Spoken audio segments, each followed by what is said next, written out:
as he himself would have it so. They gave him some food for the wild animals, and led him down to the tower. When he went inside, the dogs did not bark at him, but wagged their tails quite amicably around him, ate what he set before them, and did not hurt one hair of his head.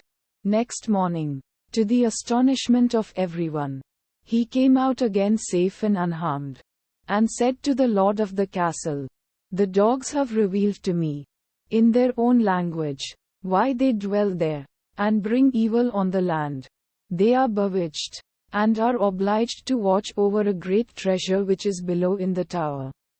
And they can have no rest until it is taken away. And I have likewise learnt, from their discourse, how that is to be done." Then all who heard this rejoiced. And the lord of the castle said he would adopt him as a son if he accomplished it successfully.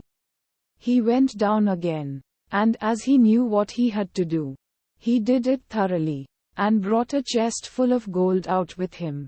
The howling of the wild dogs was henceforth heard no more. They had disappeared, and the country was freed from the trouble. After some time he took it into his head that he would travel to Rome.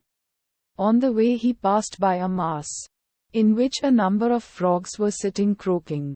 He listened to them, and when he became aware of what they were saying, he grew very thoughtful and sad. At last he arrived in Rome, where the Pope had just died, and there was great doubt among the cardinals as to whom they should appoint as his successor.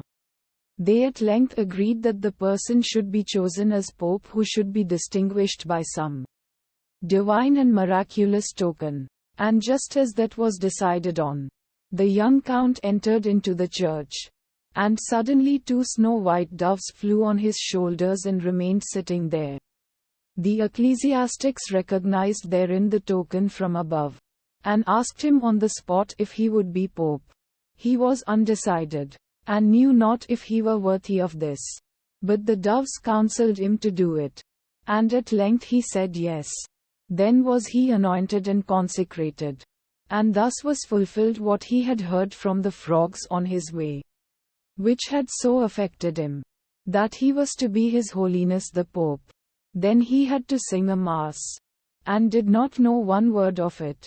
But the 2 doves sat continually on his shoulders, and said it all in his ear.